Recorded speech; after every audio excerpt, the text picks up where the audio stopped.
All right, welcome back to another phenomenal episode of Academic Therapy. This is the space where you or we will be diving deep into the realities of education. We will uncover stories from those on the front lines and explore ways to make learning better for both students and educators. Today, I am super excited that we're going to be talking about the role that is often and doesn't get enough attention or spotlight, but carries a huge responsibility: the assistant principal. From managing discipline to leading instruction, assistant principals sit right in the middle of it all. So let's go and pull back the curtain and really talk about what it means to serve as an AP in today's schools. So let's talk about the journey. But before we get to the journey, let's do some introductions.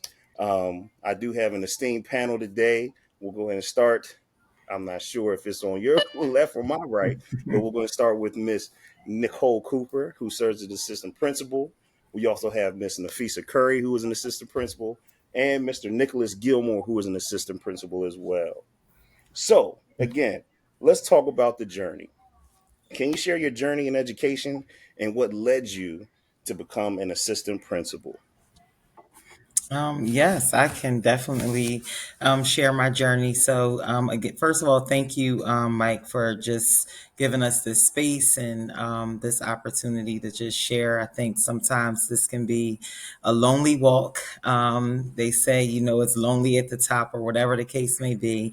But I'm stepping into my 19th year in education.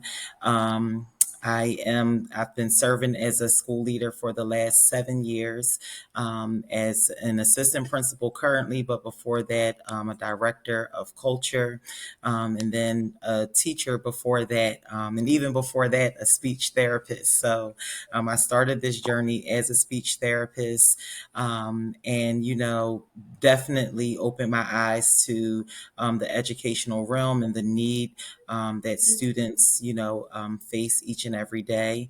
And through that experience, I went back to school to get my master's in elementary education, where I became an ELA teacher for some years, and then in my teacher role, I always found myself leading in some capacity, whether it was grade team lead or extracurricular coordinator, summer school principal, and that just really helped me to reframe my why. While as a teacher, I could have a great impact on the 30 or so students in front of me. I became really passionate about shaping and molding other educators, to make sure that all students had the best, teaching, like quality teachers in front of them. So that's where my passion grew, to like coach and develop teachers. So yeah, here we are today. I recently graduated with my second master's in educational leadership, obtained my principal certification. So I'm truly just, waiting on God to open that door when He says go. I'll be ready. I'm ready to go. So yeah. That's right. Congratulations on that. Awesome. Yes, Awesome. thank you. Awesome. You can tell from what you shared, you really are about this work. You're really Yes, about this work. Thank you for sharing. no problem. Ms. Curry, Mr. Gilmore, I'm not sure who wants to pop out. Go ahead, Miss Kirby. Okay, sure. I'll go next. So similar, I am an assistant principal currently. I've been in education. I think this is year 19 for me as well. I started off as a high school English teacher. Then I moved into some quasi admin roles like over culture and climate, before fully moving into the assistant principal role, where I've been serving for the last 8 years. Yeah, 8 years as an assistant principal. Last year, I did have a experiment year where I went into the private sector and had the opportunity to be a principal in the private sector. Now I'm returning back to public education, where I'm serving as an assistant principal. Um, so just, I'm very passionate about education. Um, I don't know whether it is cliche, but I truly do believe that, education is a vehicle to transform the world, transform lives. Is something that I, value and I know as truth from my own story. And so it's because of education is because of educators that I am in this position and where I am today. And so I just want to continue to pay it forward. And I feel like I am called to this work. There are many times where I've wanted to step away and, do something different, like work at a movie theater or What? something, or be on Broadway Wait. or something. um, but when you are called to this work, you cannot escape it. And so I feel like this is not something that, you know, um, that I can get away from. I'm called to this work. I'm called to using whatever gifts and experiences I have to allow God to use me to transform lives of young people. And so that's my passion, that's my calling, and I'm still doing it and still excited about it. There, you ain't walked away, so I I appreciate haven't walked away, even though I've tried. I'm still here. you. And some keep calling you, huh? Keep calling you. hmm Mr. Yes. Gilmore, tell us, man, what's going on? How'd you end up in the assistant principal spot? So I started my journey quite some time ago. This is year 31 for me. I spent 19 years in the classroom. I started my career in Michigan. And so I started off as a fourth grade teacher, and then I moved to being a kindergarten through fifth grade science and art teacher, and I did that for a few years. And then I moved back to upper elementary, taught fourth grade, third grade, and then finally I had some leadership opportunities. I spent time during my tenure as a teacher, like various various assignments. I writing curriculum for the district, um, department head, and I always had a desire to have a greater impact. I did pretty well in terms of my student data as a teacher, and so I just wanted to, you know, have a larger impact, not just in the school but in the community. And that's when I, made the decision to become to try and go into administration. And so my initial position, it was like a interim position. It was actually my title was administrative assistant, and I served in that role for 3 years. And it was a wonderful experience. I had the opportunity to open a brand new building, which was very enlightening in terms of some of the things that you don't think take place, or roles of the administration. They truly are, from like picking carpet to the color of the paint. And so I finally, after 19 years, had the opportunity to become an assistant principal. I've served in this role for this is my 9th year. It's been a fruitful experience, just growing students and having an opportunity to work with grown-ups as well. And this past year, I had the opportunity to participate in the principal preparation program. So I too, Ms. Cooper, am just waiting on my call for the next step. It's coming. Both of y'all, get ready. Get ready. And I guess before we move on, we got a late edition. Mom Yes, and Dad. indeed. It's Hey, hey. Rob, It's that Nicholas Gilmore. What's up, brother? what's going Hey, on? What's hey, I'm going on? good. I am good. How's everybody else doing, ladies? How you doing? All Good. right. Good. How are you? Okay, wonderful, wonderful. What's the topic, Mike Coates? I came in late, man. Late Man, and we wrong. we talking about what you were an all-star at, being an assistant principal. So why don't you go and give us a Wow. little bit about your uh, very Ooh. entertaining, illustrious career as an assistant principal. Before you get started, Brother Robinson is actually retired. He got 2 pensions coming Yes. his way now. I don't know how he did it, but he did it legally too. So Yes, indeed. Wow. It's all good. I came down here from Delaware State in 1993, December of 1993. And I started teaching mathematics here in PG County.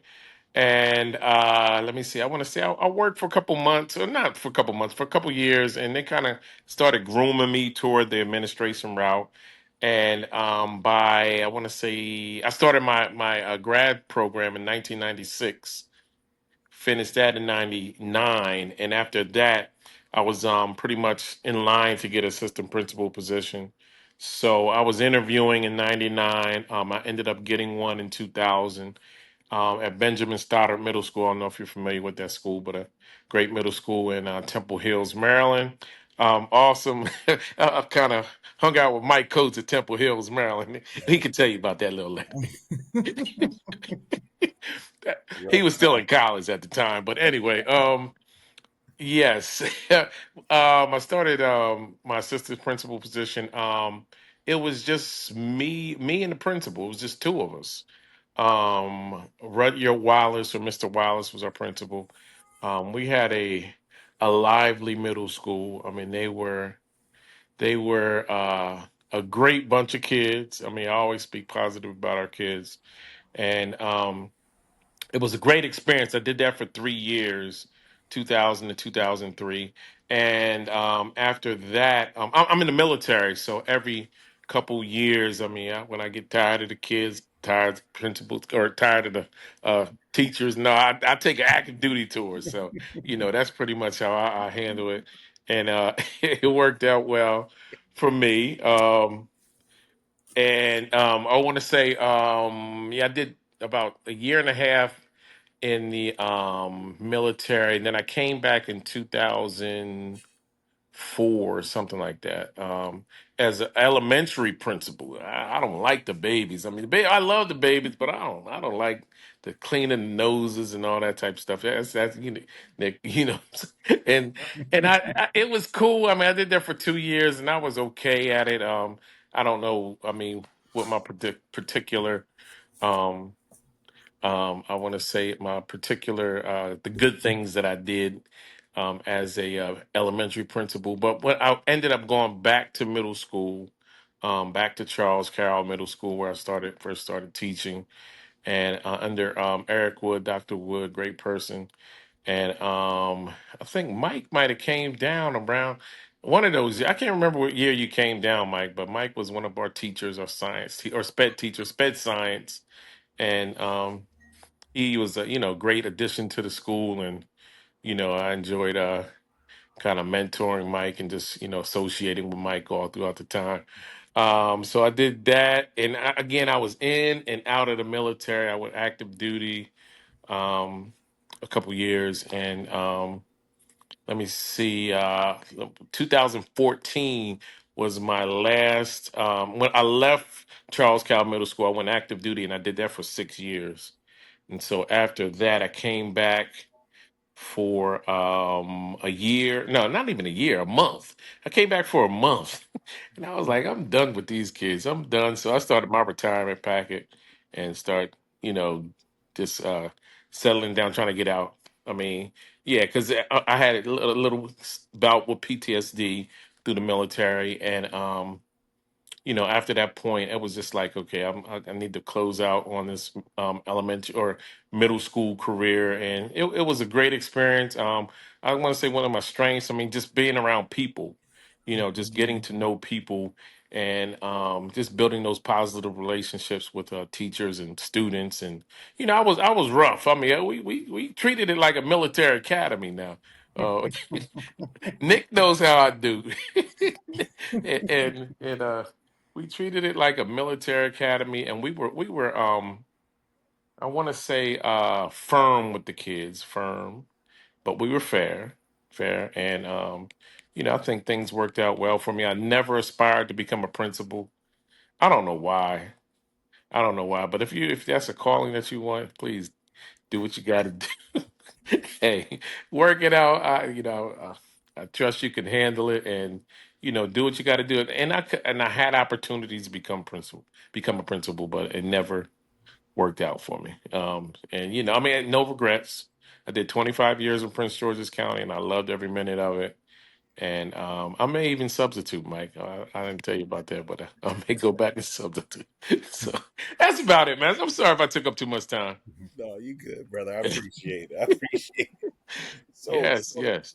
so everybody, what's like a typical day in your life as an assistant principal? What does that really look like in your prospective schools that you serve? Well, I could say for me, a typical day is a mix of managing. I would say momaging, because I find myself being a mom to students, to some of my teachers, especially some of our younger teachers who are new to their roles, and just helping them find their balance. For me, I try to carve out a space where I have this year carved out a space where I'm in the classroom, especially as we're adopting new curriculum. I'm just a hands-on learner, so boots to the ground in the classroom, teaching the curriculum so that I can really understand it, and be able to turnkey it for teachers. Coaching and developing teachers throughout the day, meeting with parents. I mean, the list goes on. I definitely have like a set schedule.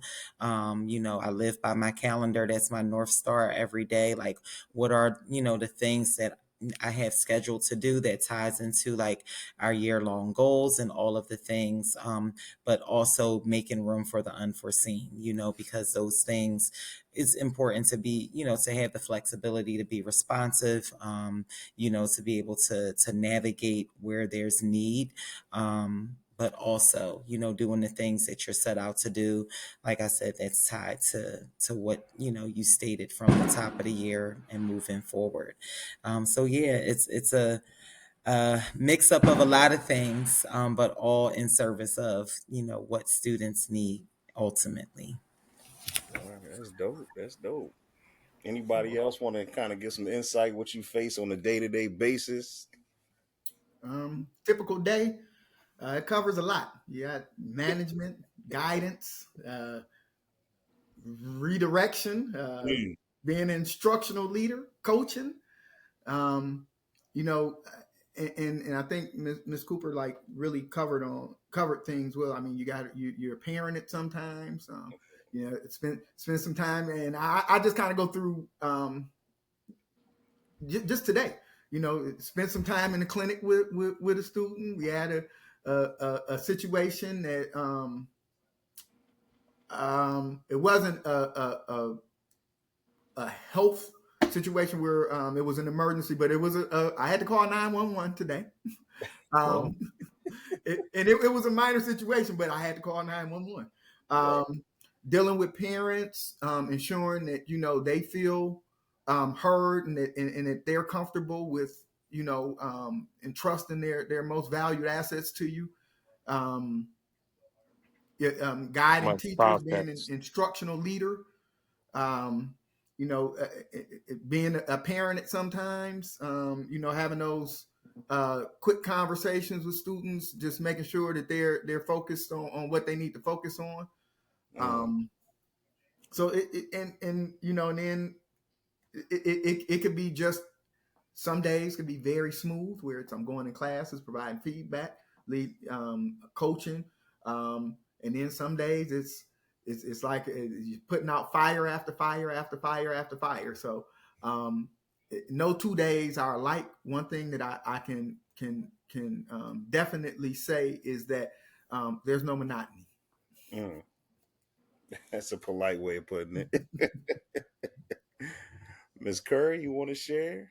Yeah, I mean, I echo all the sentiments so far. I was getting a little bit jealous of Miss Cooper for a minute because, she said she keeps her schedule, and I'm like, oh man, I can count on,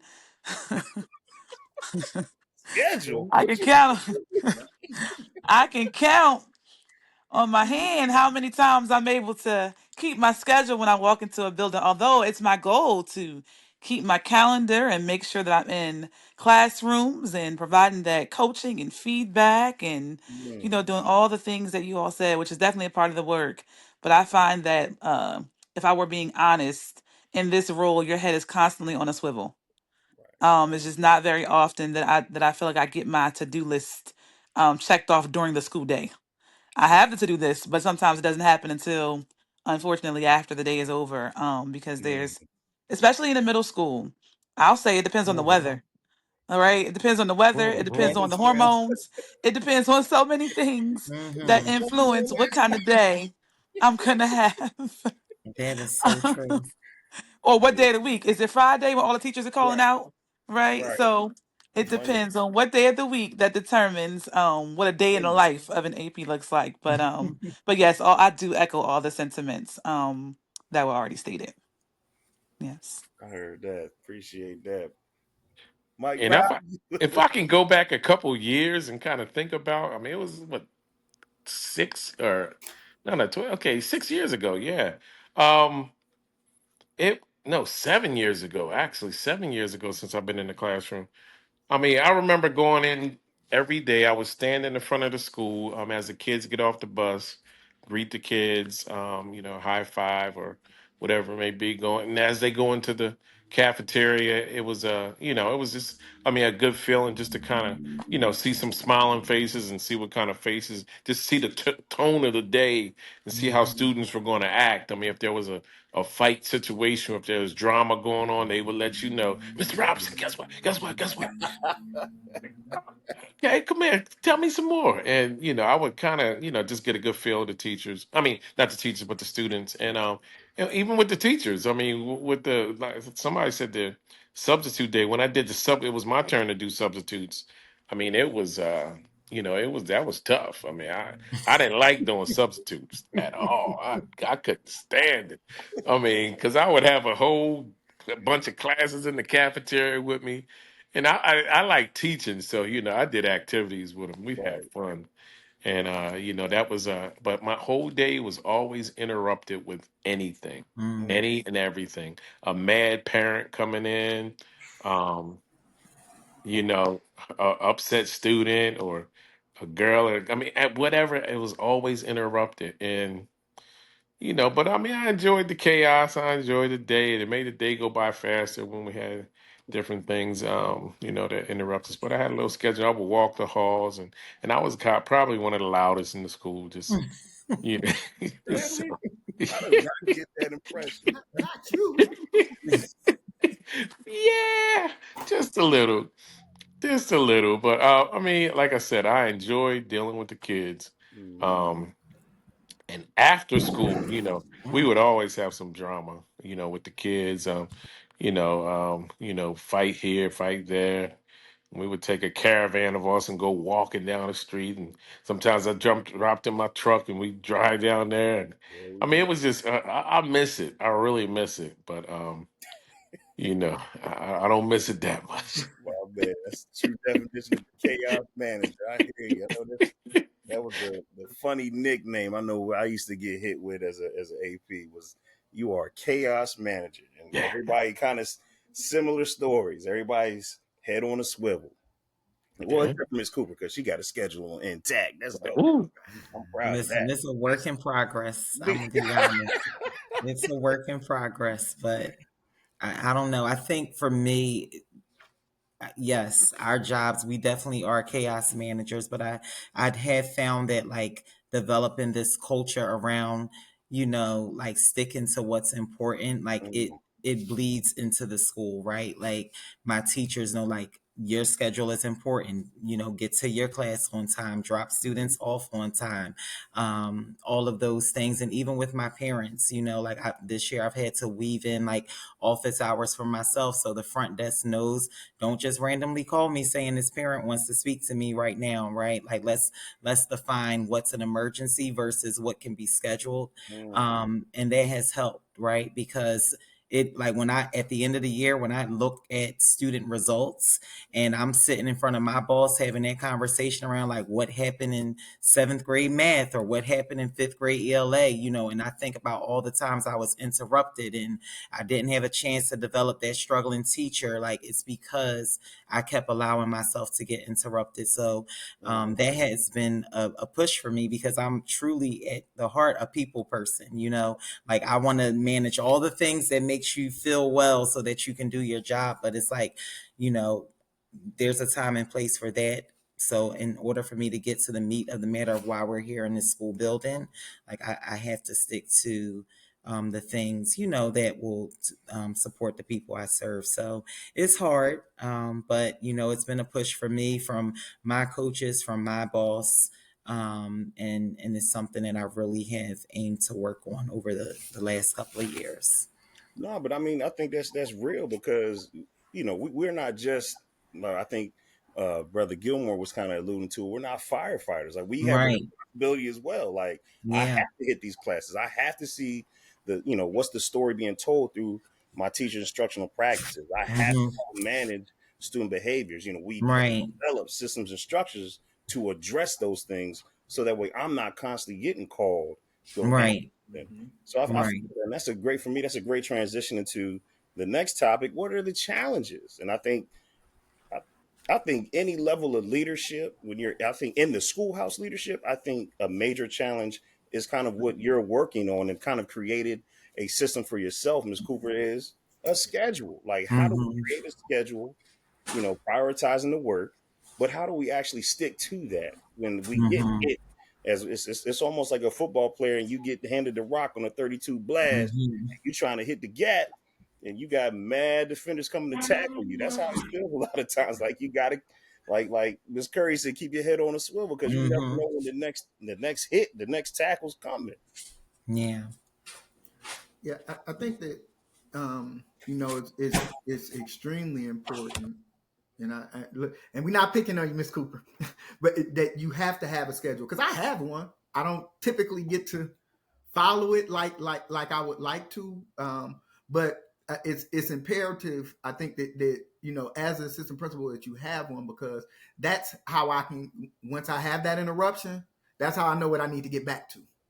And Mm. so the other piece to that is, you know, those are when you have a schedule and it's published, those are you have times that you can try and shield and protect from some of those interruptions. Like for me, one of the they're Monday, Tuesdays, and Thursdays. Monday I'm in admin meeting with other assistant principals and the principal, so that everybody in the front office knows that if it's not a true fire, that we're not going to interrupt that meeting. And it's the same thing on Tuesdays and Thursdays. That's when we have collaborative planning. And so I like to make sure that I'm in on the collaborative planning time so that I know what's going to happen in the classroom, and so that we're all on one accord. And so again, that's another time that it's protected, and it's not just me as an individual. I'm fortunate enough to be in a building where there are two other assistant principals, and so we help each other out. If I'm in my collaborative planning, then if there's a fire, so to speak, on one of my teams, then one of the other assistant principals will address it, and I do the same when they're in their collaborative planning. So I think as far as like the challenges, the biggest challenge I think for educators is time. So that Yeah. schedule is critical. No, that's dope, and it sounds like you got a good cohesion with your other colleagues, where you saying if somebody's busy, another one will step in, and that's pretty dope and rare to see in a lot of those admin teams. Yeah, I was definitely going to say that, like, having been able to serve on various teams, I think the biggest challenge is when there is no cohesion across whoever is identified as leadership team members. Where there's like just no order, no structure, and then you find yourself, in other people's lane, or people stepping in your lane. It's like, wait a minute, what are we doing here? I find that where there isn't structure from the top, then there's not going to be structure in the school building. And you have people going to everybody for a thing and getting 15 different answers, and it just becomes very chaotic. And so I think that as an assistant principal, sometimes, not sometimes, we are up under, our school leader. And if that person is not, structured, if they're not, if they don't have a vision, if they're not aligning, their action steps to the vision, then it can get wild. It can get crazy. And I think, in our role, the challenge at times is like finding that balance around, like, how much do I speak up and say what needs to be said from my viewpoint without feeling like I'm stepping on the principal's toes, or, like I'm trying to run the show, but it's like, I'm here and I'm seeing that certain things are not working, and we need to fix this because it's a wall that we're constantly hitting. So I think it's just like, and it depends. It depends on the personality of the people you're working with and all of the things. It's just like finding that balance, which has been, used to be a huge challenge for me because I would just say the thing like, listen here, this ain't working. And I would say it at the wrong time in the wrong setting. So it's like the challenge for me has been, number one, like identifying like what the thing is, and then being able to have that conversation in a way that it can be received and helpful for the team. And so, I think when you're able to find that rhythm, which it could take some time, that's not going to happen maybe on your first year working with a team. But if you have the opportunity to work with a team for some time, then you find the ways to like communicate with each other and really work in step with one another. Mm-hmm. Now that's actually pretty dope, though, Nikki, because it's it's it's funny in education. You don't get to pick the team you want to be on. In leadership, Mm-mm. you kind of get thrusted into it. Like you applying, interviewing, trying to put your best foot forward, not really Right. knowing the real dynamic in this building you potentially could be, transitioning to. Mm-hmm. Um, and it's you got to think about like how do we create that balance, or how do we create that space where it's safe to be vulnerable enough to say, hey, I've noticed this. Mm-hmm. I think we need to address this. I know, according to your vision and your plan, this is where the direction you want to go. However, this situation is not jiving with that direction. Mm-hmm. How do we get this, or what system or structure can we put in place that'll help Right. realign that to your vision in which we're going in the direction and stay in the course that you want us to go in as the building leader? Mm-hmm. But I want to shift gears, and I'm not sure if anybody else has something to add into major challenges. You know what? Yeah, I I mean, did have just a challenge. okay. Go ahead, Miss Curry. Go ahead, Miss No, Curry. just really quickly. I think again I agree, but one of my biggest challenges is about not the technical work but the adaptive, just really Mm-hmm. shifting mindsets, like just being in a Mm-hmm. position where, you can't really, I mean, it's really difficult, to shift adults that are kind of set in their ways. And so in this role, I find that to be a challenge. Like how do you, continue to align or get people to really examine their values and beliefs and that Mm-hmm. influence the work of transformation in a school. That requires some mindset shifting, and that's a challenge because people come at different from different walks of life, at different stages of life. Mm-hmm. They have different levels of commitment to the work or investment in the work, and so when you're moving toward a common goal, you think that everyone is on the same team, but depending on where they're coming from, they're not. And so those mindset shifts that are required along the way are definitely challenging, to create that one band, one sound. Mm-hmm. Yeah, Mm-hmm. That is One so man, real. one sound. Yeah. absolutely. And yeah, I was gonna say, I had a challenge under Dr. Woods. I think I worked for him maybe 7 or 8 years. And with him, I was the mathematics administrator. And Doc really didn't know math. And I had a sharp I had a great I want to say great mathematics chairperson, and they kind of led things. I was involved, but I wasn't really involved like I needed to be involved. And then when he moved to his new position, and my boy Dave Curry came, I thought you might know him, piece of Curry, but Dave Curry came. Um, Dave knows math. Okay, Dave is the man in math. Dave is sharp with math. So right. Dave had me on my toes. And I wasn't comfortable, but I worked it. And but Dave is a math dude, and Dave would always come into our meetings. I'm like, why you coming in, man? We don't need you. But I mean, Dave was solid. He knew his math, and Dave knew instruction. What I'm saying, to a T. So Doc was more. Doc was never really in the classroom. Doc Woods, and was never in the classroom. When he came up, but he knew instruction. Right. He was a good leader too. But anyway, that was my challenge. No, that's good, man. I appreciate the transparency. But Yeah, you know, I understand. Especially when you hitting those higher years in math. I'm like, I Yeah. don't know what y'all Right, Going in right. here. Talking about the Exactly. calculus, Keep doing a good job, my brother. keep up the good work. Yes, indeed. So, but let me ask y'all something. What is or do you find yourself being pigeonholed um, in your role as an assistant principal? So I'll speak from the perspective of a black male. I know Mm, oftentimes we I are already know what you're getting ready to say. we are positioned, and even our sisters, our black female building leaders, are kind of put in a position to deal with behavior like all the mhm, time. They just feel like, oh, you here, and they try to pizzazz up or jazz up the title. We want you to work on culture. You're going to be the culture liaison. Mm. When in essence, all it is like you get all the misbehaving stuff, you figure it out. You handle it, mhm. you deal with it because the rest of us don't want to touch it. Do you find yourselves kind of being pigeonholed in your prospective buildings, or have you been pigeonholed for Mhm. our seasoned vets who now don't work in the building? Yeah, go Yeah, ahead. I mean, I Go ahead. definitely, I think, I think back to my time as a teacher. Certainly, I remember scenarios where out of, a four-person team, I taught third grade when I first started teaching. There were four members on the team. I was one of them.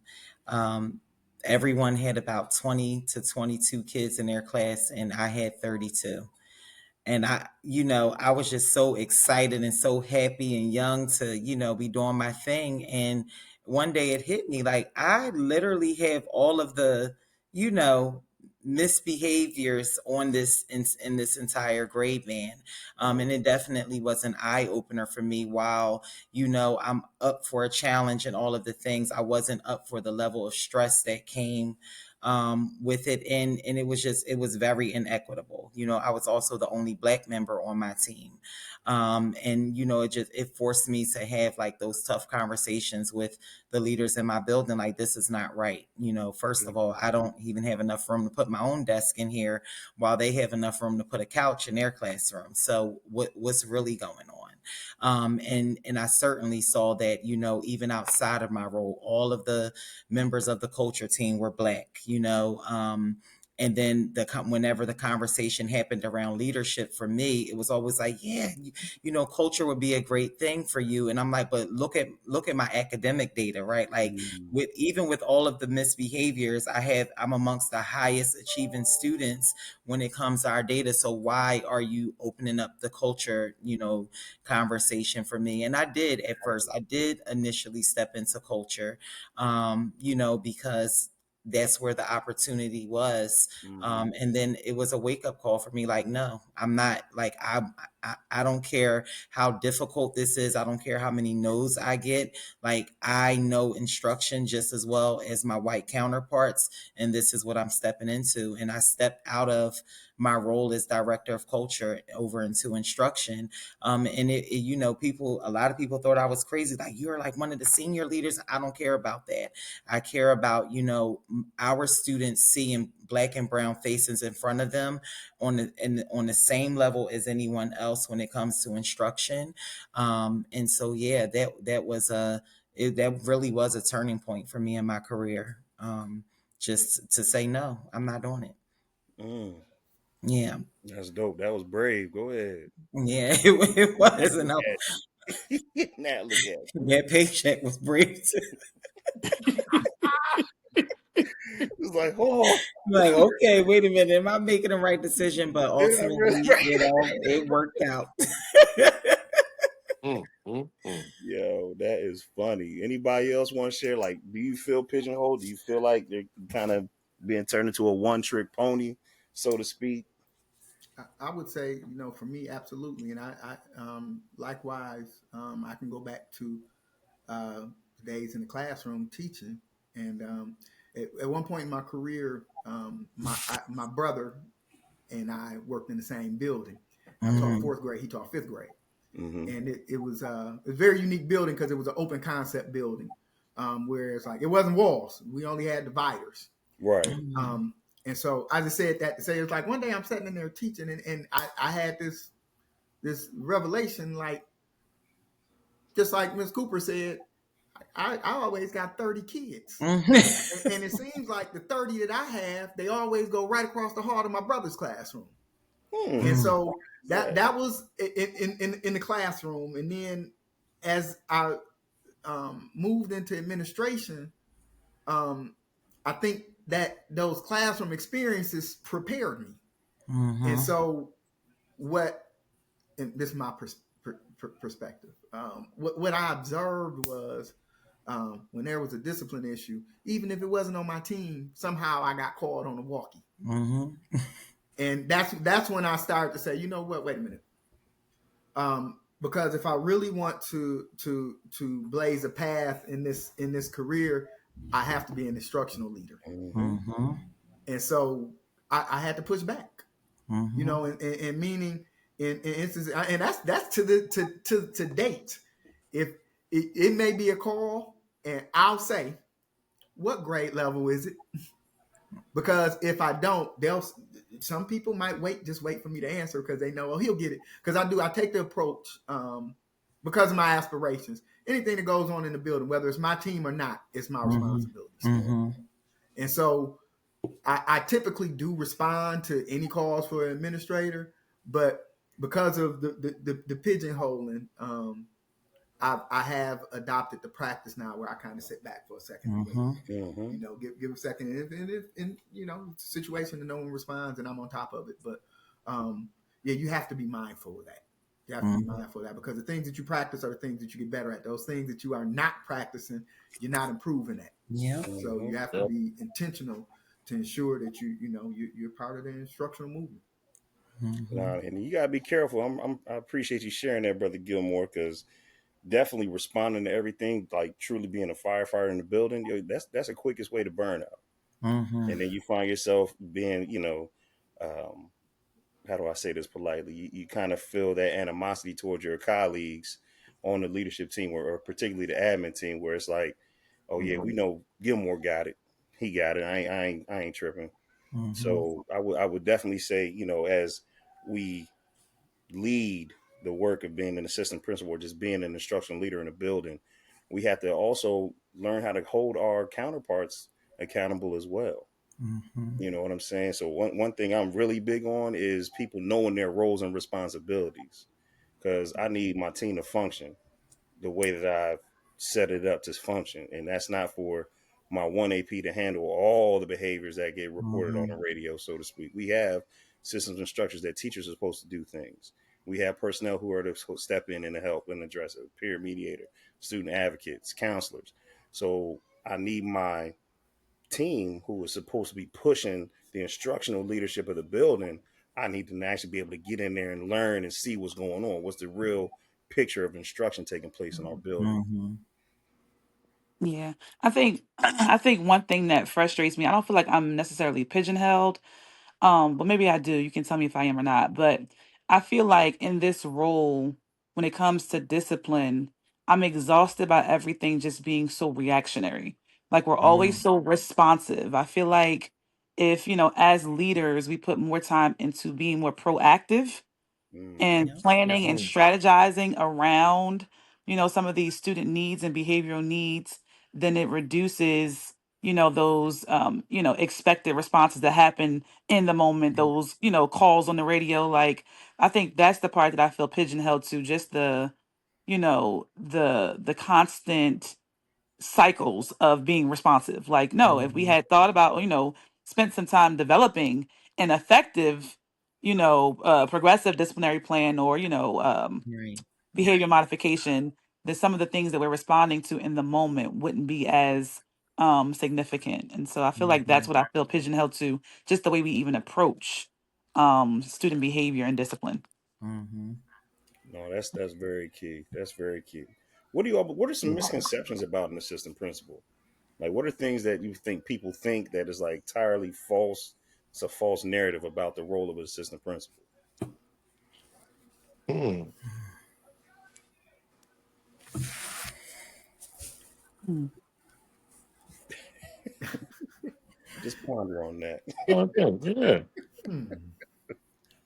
What's a false narrative? If, when you sitting back and you think about the interactions you have with your colleagues, or I'll put it like this: the interactions you have with community leaders and community stakeholders. What's the misconception people have about an assistant principal? I know for me, my biggest thing was, not only just, he handles discipline, but also that I'm kind of just the person to come dump on all the time. Mm. So just because of just, my personality, my demeanor, you would get a lot of things where people feel like they can just come and dump on you because you're an assistant principal. Even more so now as a principal, it's Mm-hmm. the catchphrase. My first year was like, "Well, you get paid the big bucks, so you got to deal with it." I think for me, and so, I'm at a charter school, so it's a little different than like the public school sector, but we're like a performance-based school. So, teachers are promoted based on how their students perform essentially. So I think it really like, shifts the dynamics. Like when people aren't meeting their metric or the expectation of their category, it becomes the blame game. Oh well, I didn't know this, or no one modeled it for me. I didn't have enough touch points.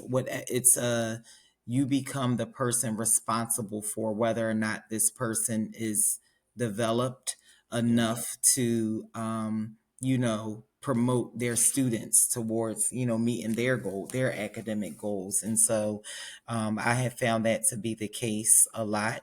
And my role is like when they don't get their promotion, all of a sudden it's the blame game. My assistant principal, this, that, and the third. Mhm. Um, and then on the flip side, when they do, you're the greatest person in the world. So it definitely takes, having a strong backbone to like Amen. know who you are because people have you out here thinking you crazy one way or the other. So that's definitely something that I have found to be just a misconception. Like you are responsible for your own journey. Yeah. What you put in is what you're going to get out of it. But you know, it is what it is. Wow. Anybody? Go ahead, brother Rob. No, I was trying to think of something, honestly.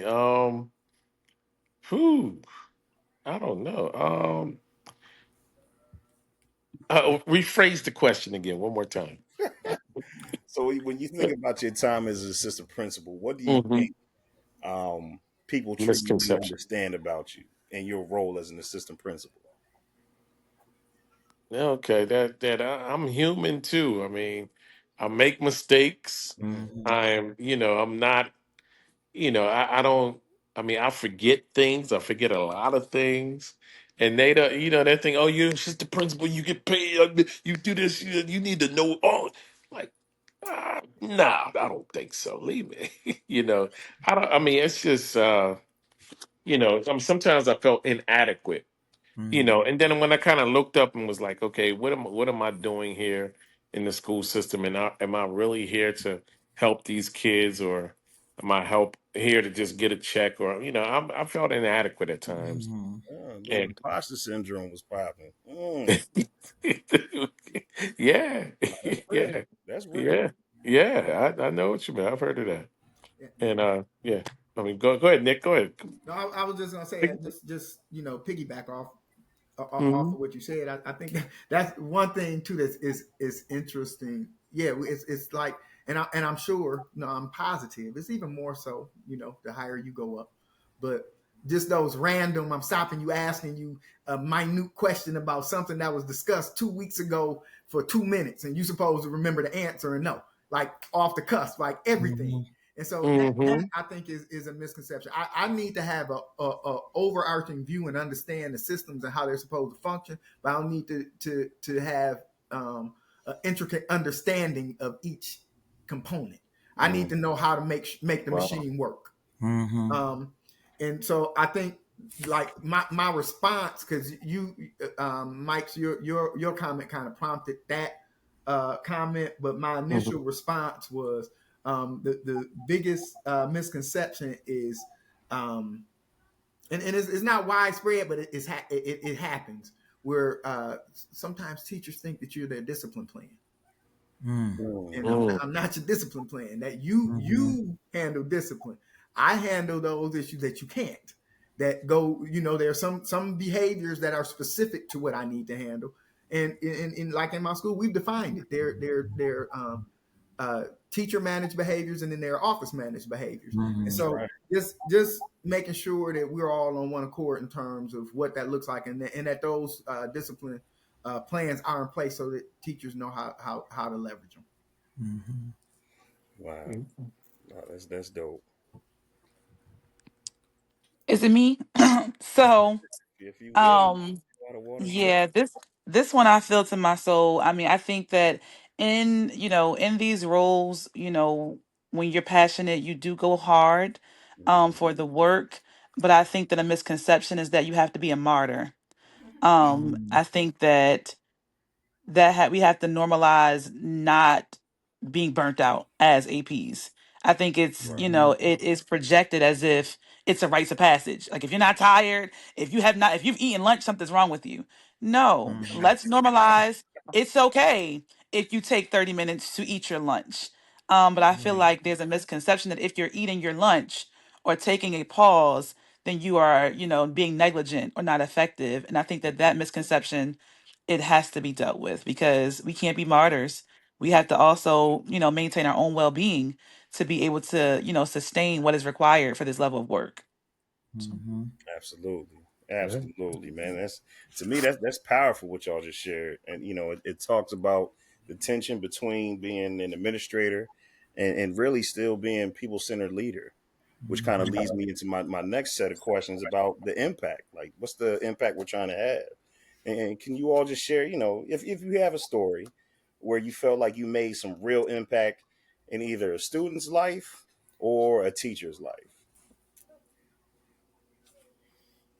I kind of speak to that. So I mentioned earlier, like I started my career in the state of Michigan, and then after 14 years, actually, I moved to Georgia. And when I transitioned to Georgia, my new principal uh, charged me with doing mentoring, and so I started a mentoring group, a male all male group, Atlas, the Alliance to Lead and Serve, and so um, it really grew on me, and I enjoyed the mentoring process. And so as um, I went to different building. I started a mentoring group in that building. I went to a new district, and so essentially, since I moved to Georgia, every building that I've been in, I've done a mentoring group.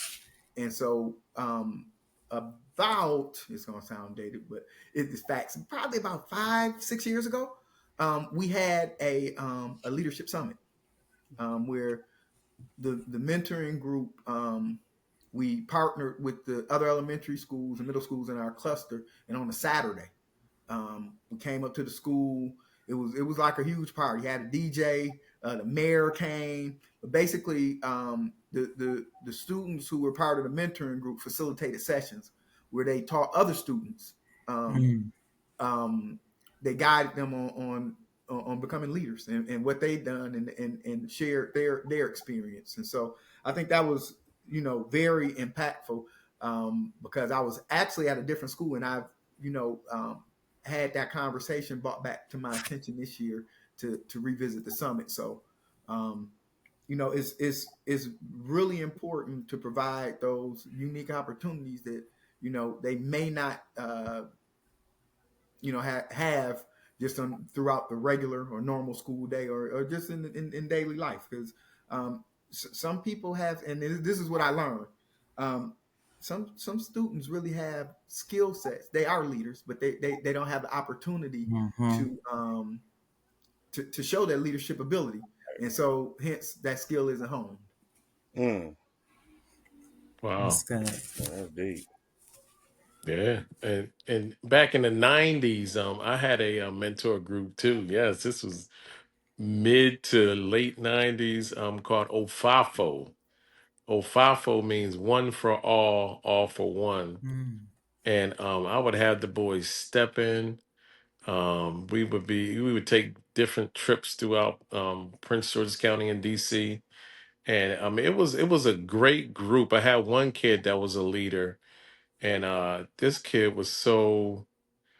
I mean, he was just motivational kid, and he went on to high school, and unfortunately he got killed in D.C. Some shooting and all, but this kid was so motivational, man. Craig Saint Jamata was his name, and and I think because I see these kids, a lot of these kids nowadays in the community. Like one kid's my HVAC guy, and one kid is my and he did some stuff on work on cars for me. I mean, I just love seeing these kids that were in my mentor group and doing well, and and they always say, "Yeah, you pointed me in the right direction, Mr. Robinson." I'm like, "Okay, thank you, appreciate it." So, yeah, so I mean, yeah, just making that impact to kids, and just seeing it years down the line, Mhm. years down the line. I had one girl. She was the worst in class. She was bad, smart aleck, and I saw her. She was like my first class I had. I saw her like maybe 2 years ago.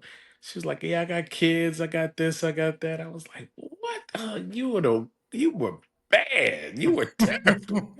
I mean, and she Faye is her name, and she lives in Bowie, but she great girl. I mean, to this day she's a nice girl. But yeah, just seeing what impact you make. I mean, it's a good thing. Anyway, Mhm. that's it. That's all I Yeah, I would piggyback off of that.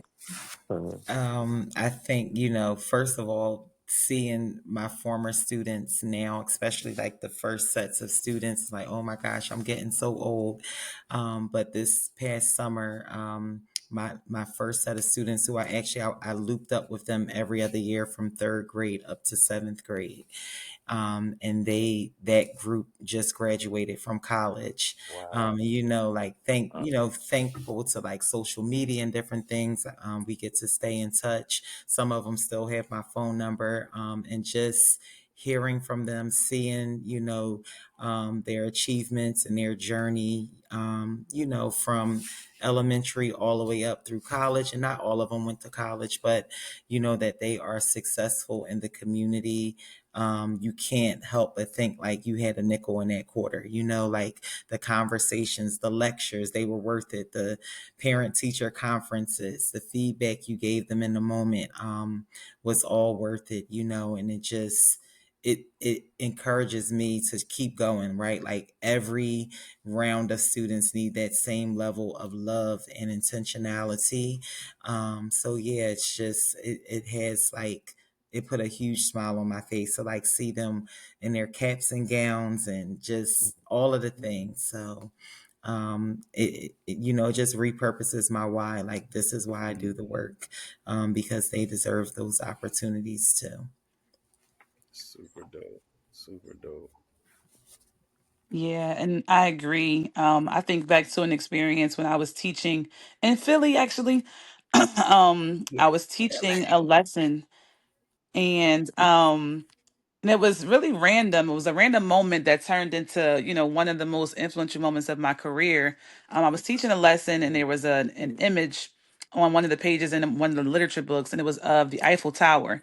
And I had a student, um, and I think she was joking initially. She was just like, "I really want to see that one day." And so she said it while I was teaching. I'm like, "Okay, well, let's go." And so like the whole class laughed, at that response, like, "Huh, we will never see the Eiffel Tower." Like, that stuff happens on TV, just that small conversation quickly revealed to me just their limited view of themselves, their possibilities, their outlook of life, their limited exposure. And so from that moment, it actually, it birthed so much. And so even though, I said, let's go, I meant it. And, from that moment, we started a journey um, of getting my inner city Philadelphia students who had never left the Frankfurt section to Mm. Paris. And that Wow. was, it was a feat. It wasn't something that was supported. for that demographic of student at that Mm. time. And so it actually birthed my husband and I's nonprofit, because we couldn't do it through the school district. So we had to birth our Mm. own nonprofit. And it just developed into so much more, where we started teaching them the principles of success and, just the Mm. benefits of exposure and the importance of it. And those students, so we partnered with the community, we were on the news in Philly, Mm. partnering with their families, had block parties, just really taking that what they thought was a dream and showing them how you can have a dream and you can put the necessary tools and resources to accomplish that dream, and that they were deserving of that dream, and and so it Mhm. was beautiful. They actually did make it to Paris. They made it to not just Paris but Right. London. Oh, I And love then that. some years Wow. later we went to Italy. And so it Mhm. just really opened up opportunities for them. And they're all adults now. Some of them are teachers, some of them are social workers. But that one experience literally transformed their lives. And so I just, I carry that with me. And we actually wrote a curriculum around their stories. And so they're Mhm. now, the testimonies to other young people who may not be able to see themselves beyond their current circumstances. And so their stories are now powerful and seeds Mm, that grow faith in other students. And they get to see that, Mhm. just through them being able to say, you know what, it is possible for me. Not only was it possible for them, but now they can continue that legacy of, breaking those chains of bondage and mm. inferior thinking. And, and so that's very, very pivotal for me in my career. And it's something that I hold very, true and near to my heart. I Ooh, love that. Tigger. That is All awesome. good. That's All good. lightning in a bottle on that one. That was dope. How, how do you all measure success? I know obviously we have a lot of data points when we work in education, but outside of test scores and student achievement, even discipline day, like how do you all measure success in your role?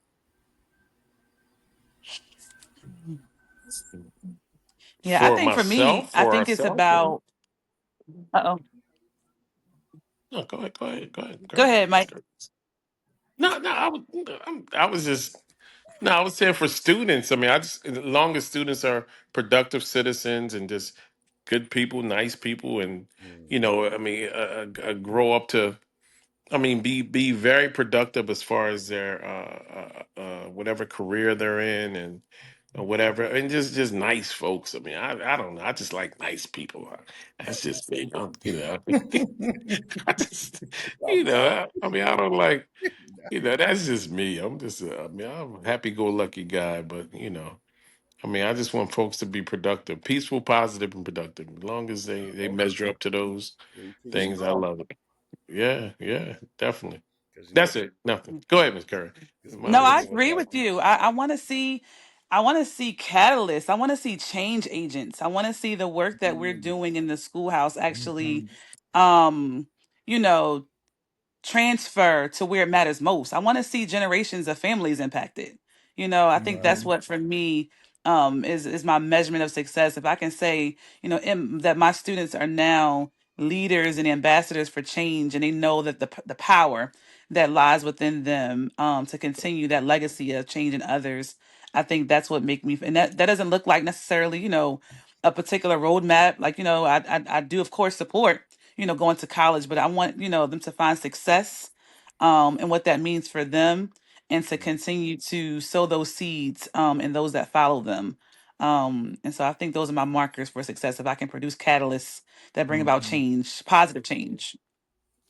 but if I could Me. get you to expand on that, Nafisa, like what hinders Sure. that though?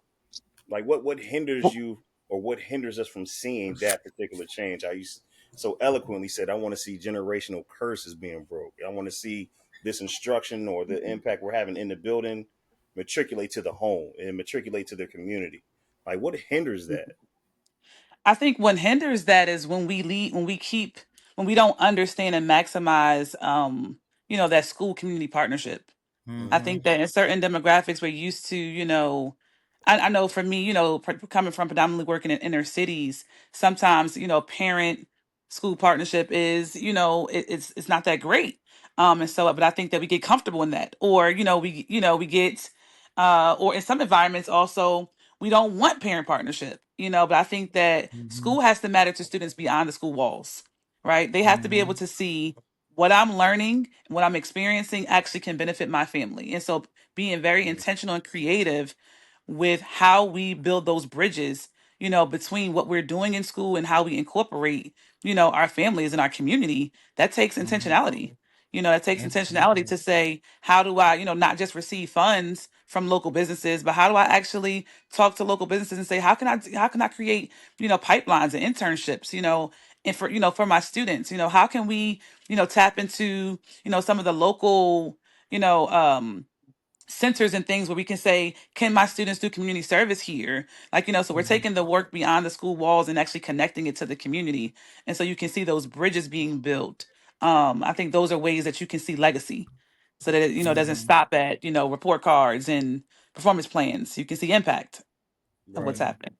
So, I agree with that. And I will also say, one of the things that hinders us from seeing that measure of success is like putting the wrong people or keeping the wrong people in front of kids, right? mhm. Like for me, success is measured, ultimately, yes, I want to see that overall success and our students, going out to be the change agents in the world. But day to day, I want to see them have a positive identity of themselves. They should see Mhm. themselves in the classroom. They should feel, they should be validated and feel like their voices are elevated and that they're heard and seen in a way where they can take, educational risk where they can make a mistake and they're lovingly redirected in the right direction. And sadly, especially in my experience in inner city schools, a stigma is placed on our students. They can't do it, or I can't deal with this behavior. Going back to what Mr. Gilmore said earlier around, teachers feeling like, even in our role, like we are the chaos managers, the behavior managers, like they, a lot of times they, our students are cut off before they even have a chance to find out who they are, because they have Mhm. people in front of them who already have, an image of them or a belief about them, Right. that won't give them a chance in the first place. So I think, like, you know, we sit in seats where we can be able to hire the right people or let go of the wrong people, when it Mhm. when it comes to, the mindset and the beliefs that, or the lack of belief that they have in our students. Yeah, Right. absolutely. Yeah, I would have to say, like, in terms of my measure for success would be my legacy. Um, Mm. how do students, those who I've encountered, how do they perceive me? Mm, Um, hopefully, if nothing else, they'll say I cared. Mm. mm-hmm, And so I just try to be intentional, to make sure, because in this profession we don't most of the time we never get to see the impact that we have. mm, And so um, I Mm. just when I have students, I'm just try to be very intentional about making sure that they're feeling connected, that they are a part of the family, that they're challenged. Um, we want to meet them where they are, but we definitely have a roadmap where they need to be, and that they're celebrated. And mm-hmm, so, hopefully, when all the dust settles, if nothing else, if you ask a student that I worked with about me, if they can't remember anything, they'll say that I made them feel good and I cared. My man. My man. And this man, I appreciate y'all sharing that. For me, I definitely agree with Nafisa about providing those opportunities. I'm real big on CTE. I'm huge on that because I do believe college is amazing. And definitely want folks to pursue higher education. But for me, I'm a realist. College ain't for everybody. mm-hmm, College ain't for everybody. And I know we talk about being college and career ready, but I really feel like we focus way too much on college and we don't provide enough opportunities for a career. So even on the middle school level, I try to create, and I'm blessed because we're a community school, so I'm able to utilize additional funding to procure vendors who provide those opportunities for kids where they might not necessarily see themselves on a university campus, but they can see themselves in a barbershop. You know what I'm saying? They might not see themselves in an advanced statistics class, but they can see themselves working in an auto mechanic garage or a Valvoline or something like that. So really trying to expose our kids to other opportunities that they would be able to provide themselves a very quality way of life without putting themselves in debt. Um, and I'm really big on that. I'm really big on providing those opportunities for our kids because I think we need to do a better job in education and teaching all children, not just the few that we want to go to college and become lawyers, doctors. That's phenomenal. We need that, but we also need electricians. We also need carpenters. We also need plumbers. We also need sanitation workers. We need all these things for society to continue and for it to thrive and for it to be to have some sort of cohesion across, all communities. But, I definitely appreciate y'all sharing, those things. But before we transition, what do you believe is a leadership strategy that has helped you all to shape a positive school culture in your buildings that you serve?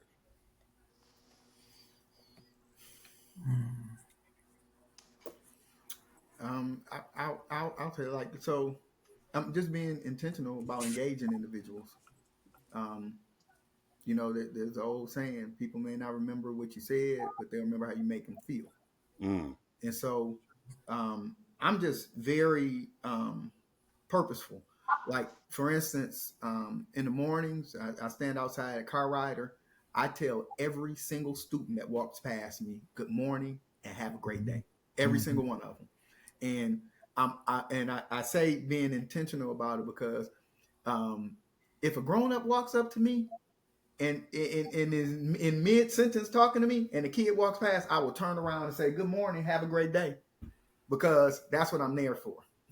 And so, just making sure that I'm very purposeful in making people feel welcome, because the research tells us that when individuals feel connected, they work a lot harder and they put forth more effort. Hey. I like that. Mm-hmm.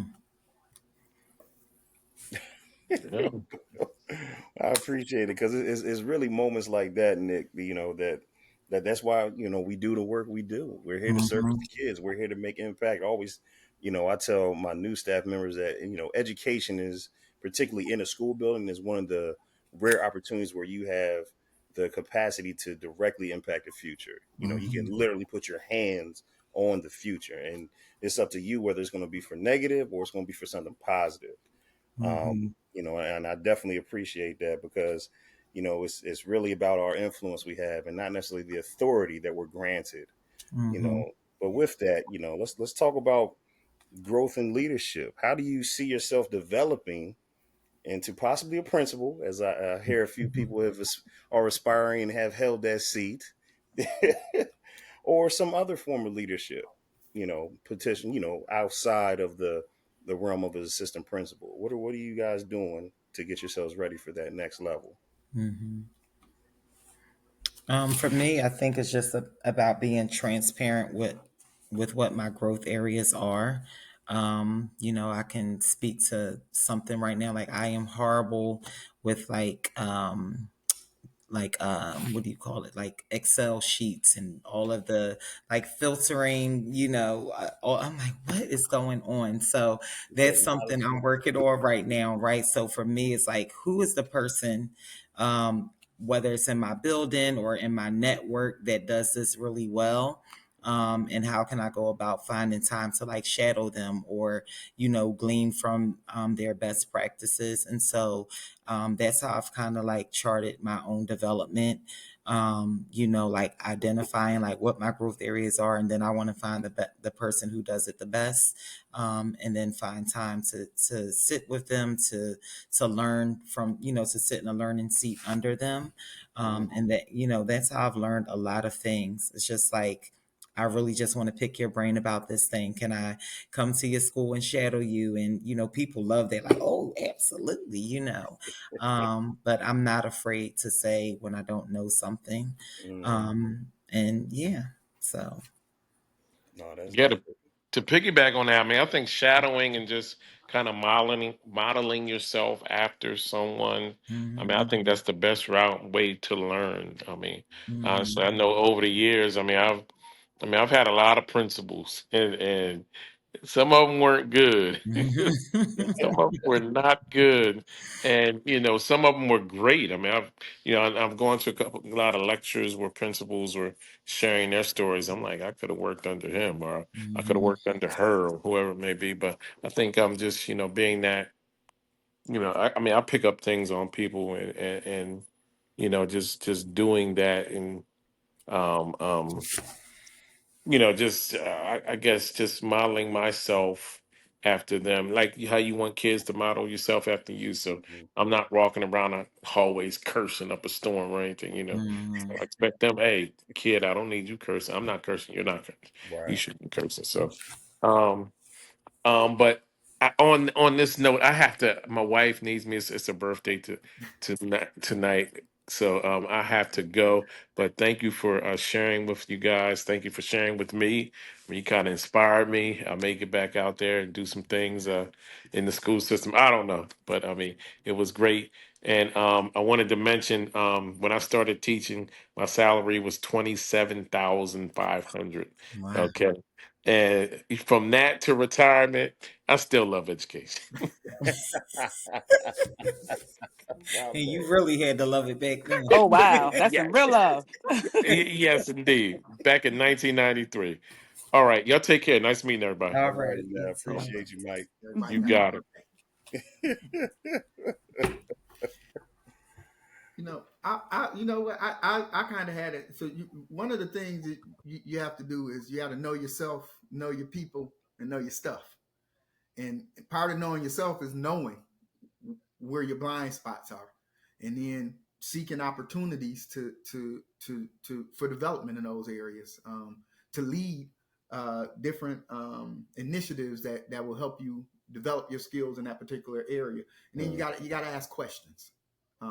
There's nothing. None of us know everything, so I don't have a problem with asking questions. I don't have a problem with saying I don't know. But I don't leave you with I don't know. I'm going to find the answer and I'll direct you to it. But and finally, I would say just have a mentor. Have a mentor. There's no one in a position that could they can enlist the support of a mentor, somebody who has already done what they're trying to do. Right. And on that, I think it's important to get the right mentor. Because I think sometimes, even though, yes, we may serve under, what we would say, I wouldn't discredit our current building leaders, but sometimes that might not necessarily be your mentor that that will help propel you to that next level. So really finding the right mentor, somebody that can really kind of look at you objectively and provide you, some very, I would say, credible feedback. Sometimes our building leaders can be that person, our direct supervisor, or sometimes it need to be somebody outside the building. But I would say definitely on that mentorship, I think is highly underrated about getting the right mentor to help guide you.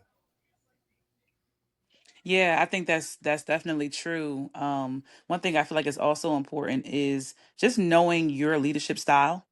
I think, Mm, it takes different types. There's not one particular type that makes it better or worse. I feel like knowing your style and particularly finding resources and mentors that can speak to your particular style of leadership is important, as you consider transitioning to that next level. awesome. What's a skill that you all believe you've had to sharpen since you've been an assistant principal? Time management.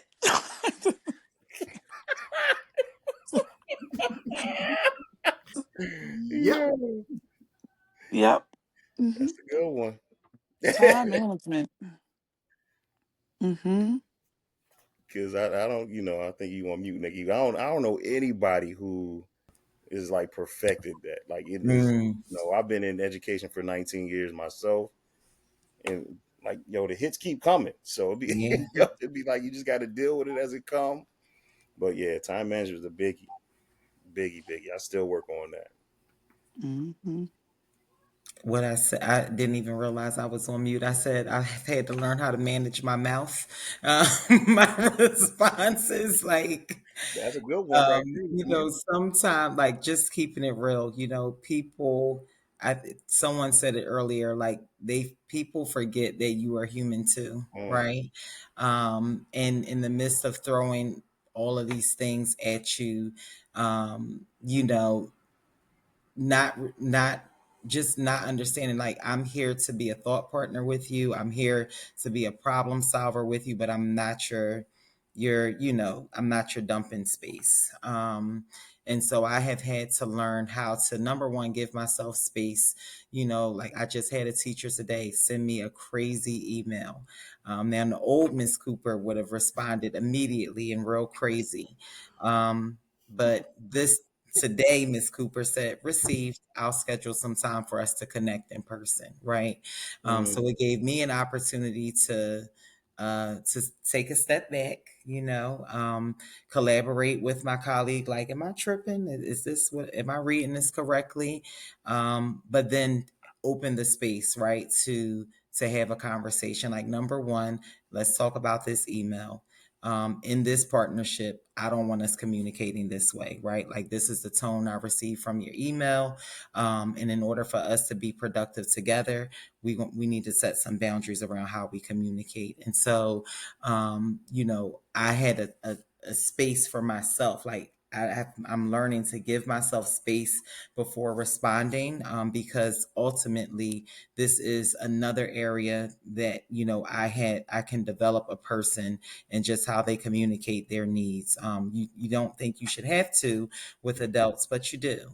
And so, yeah, I think, like, just learning how to navigate tough conversations and just being emotionally regulated myself has helped me a great deal.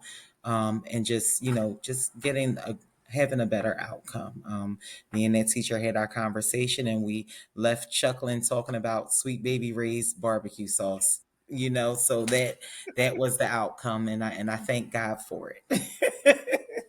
Yo, but you just said so. Can we like have a real moment? Like, what is with adults in education? Ooh. Like, sometimes they be worse than the kids, and I Hmm. get that. Like, what is that about? What is that about? Like, why are adults sometimes the behaviors they exhibit, especially when you're talking about being in a leadership position and Hmm. you have to hold people accountable? Sometimes it's kind of like, why am I having to tell you, like, your start time is 8 o'clock, not Right, right. 9:15? Like, you just walking mosey in here like, hey, Hmm. you rolling like you just rolling over to somebody's house like, yo, this is your job. You're contractually obligated to be here. And then it's what's with the back and forth when you're an adult? Obviously, some of them are college educated, but Hmm. you're an adult, and then you try to hold kids to this rigorous Yeah. standard, but yet you Hmm. want grace and mercy Yeah. every I think Friday. it boils down to, like, that maturity and mindset.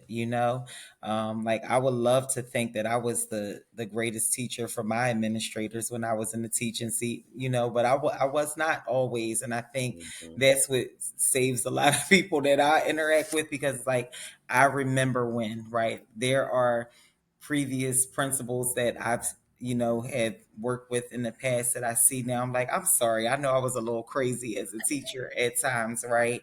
Um, it took some maturing, and for me as well.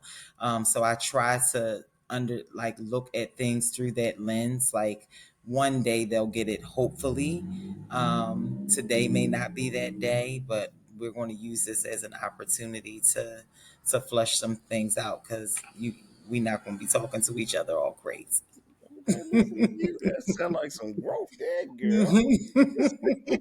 Interesting, and I say too, it's we have to make considerations for like generational diversity, Mhm. Mhm. because different generations approach work differently. Mhm. Very true. Where, like, for instance, like I got work hours where I'm there. You got 120% from bell to bell. But Mhm. when I leave to come home, I'm done until Mhm. the bell rings in the Mhm. morning. But what I learned, like, I'm not even sure which general, but they're like in late 20s, early 30s. Work is work for them. Like, you can call them right now and talk to them about work, and they have no problem with it. Mm. So it's like life and work just is Blends, right? Yeah, and now conversely, you might walk up on them in the classroom and they on Amazon ordering something because work and life just it just Mesh moves. together. Yeah, you see, I don't look at it like that, but just having an understanding of how different generations operate, and just having that understanding, in how you approach them. That's funny. But I truly believe that definitely having a growth mindset is key in any aspirations that we have, because we're all working. We're all trying to strive to be better, to improve, and life is just a series of attempted accomplishments. You know what I'm saying? So I think it shows how you all as APs aren't just second in command, so to speak, but you're actually leaders shaping the future. So let's take a minute to kind of reflect and think about, what advice would you give to somebody else um, who may be aspiring to become an assistant principal? What would you say? What are the pitfalls you would warn them about?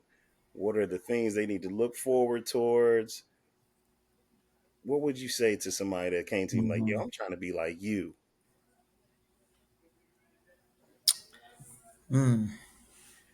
I would say Yeah. working with adults and working with children are two different things. So know what you're asking for. Know what you asking But for. it's more than just a notion. It's not a 9 to 5. Mm-hmm. And it's definitely fulfilling, but you got to commit to it. You can't halfway do it because you're impacting other people. Oh, that's real. I would definitely say you're either called or you're crazy, as they say. This is hard work, and if your heart is not in it, then you can be easily shaken, right? Because you are definitely going to have some days or even some phases where you may feel like you are not, accomplishing the things that you've set out to accomplish, that nothing is going right. You may feel defeated in a lot of ways, but if you can recenter yourself around your why and your purpose for, why you do the work, then it'll keep you centered, and help you to push through those moments and navigate and even find the resources for yourself, right? When you hit those walls, because they're certainly going to come. Um, and just give yourself grace. Like, don't be afraid to make mistakes. I think when I came into leadership, I wanted to get everything right away, and it's impossible. Like, I've learned so much over this almost last decade, in this leadership role, and I'm still learning. So just know that we're forever learning, right? Even sitting here in this call tonight, like, I'm learning so much from all of you. It never stops. And if you're not ready for that type of push and that type of challenge, then you may want to reconsider, what you're stepping into. All Yeah. right, man. Yes. Very well said. Mhm. Very well said. I think I would just add, my favorite Spider-Man quote, with great power comes great responsibility. And that's just Mhm. real. I think sometimes there is an allure of, the power that you think you'll have in this seat. And it does come with power, but it's a, even greater deal of Mhm. responsibility. And you have to be able Absolutely. to develop a thicker skin, because in leadership, it's all your fault, right? It's all your Yeah. fault. When it all comes down to it, it's your fault, and you have to be able to sift through and decipher what really is your fault, and even things that are not your fault, how you problem solve Mhm. and create Mhm. solutions, for problems that you didn't create, but are Mhm. your responsibility to find solutions and improvements for. So I think definitely realizing that, and also just being intentional about seeing people. I Mhm. think that when you get into this seat, sometimes you can forget those previous roles, but it's important to see people and know that people, um, are not machines. Right? Mhm. We're human, including yourself. We're human, Mhm. and to remember that, in terms of as we're carrying the weight and doing the work, to not forget about your own well-being. Mhm. Because the thing is, what I've learned in this career is that life will life, and and you'll have experiences, and if you take this too seriously and it kills you, that vacancy is going to be posted Mhm. and that seat will be filled. And so Exactly. Day. it's important to put that into perspective as we do this work, That's to real. understand the importance of your own well-being, um, and and your values and your priorities as well. So, No, that's super dope. I thank you for sharing that burnout piece, or really seeing people as human beings. Rather, mhm, I know one of my mentors always used to tell me when I would get frustrated after trying to lead a collaborative plan, and prior to me becoming an assistant principal, I would get frustrated with the teachers. Like, "Yo, what's wrong with them? Like, why are they not getting it? Why are they not doing this? When I was a teacher, I had to do this or I did this. Da, da, da." And we're like, well, coach, you got to think like you're leading here.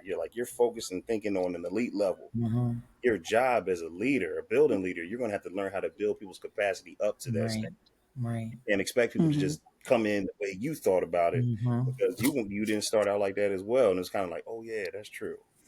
Like Mhm. I'm here now, expecting other people to be here on the same level as me as well. And I think going into the leadership role, people can't lose sight that you're going to have new staff, you're going to have old vets, and they're going to see things totally different. But your job, Mhm. I read this book by Lolly Daskell called The Leadership Gap, and one of the leadership styles that stuck out to me was the navigator. You have to be a master navigator, and you always have to be trying to find the middle ground, Mhm. with all the different spaces you find yourself in when it comes to leadership, particularly when you're leading a building. Mhm. At the end of the day, you want to get buy-in for everybody to mhm, follow you, and get on your bus and go in the direction that you're trying to steer this school in. So you have to Mhm. figure out how to navigate through those waters to get people to get on board with you. So, I definitely thank you all for participating. I don't know if anybody has any last remarks about what they see the future of leadership to be as you all aspire to become, your own building leaders. Even if you kind of step back and you plan to go back, which I'm pretty sure they are going to, because this is she's not a complacent person. I'll put it like that. um, received. So again, I do thank you all. If you wanted to share anything, any last remarks, you know, I'll turn the floor over to you all. Now, I'll just say thank you all. It definitely, beyond just enjoying the camaraderie and the conversation, it was a learning experience. So I appreciate you all and what you've shared. Yeah, Yeah, I agree. I Thank you. Yeah. yes, thank you. And these spaces are needed, just to sometimes you forget, um, or you don't know, you don't realize the weight that you carry. And just having this space where, you can just talk through with, other partners in the work, you realize that you're not in this alone, and that there's people just like you across the world that are doing the work. So I'm just thankful for just new partners in the work that I have been able to meet today, and just we just keep pushing, just encouraging all of you to just keep pushing, because our students, our teachers, our communities, they truly do need us to show up for them each day. So thank you all for doing what you do.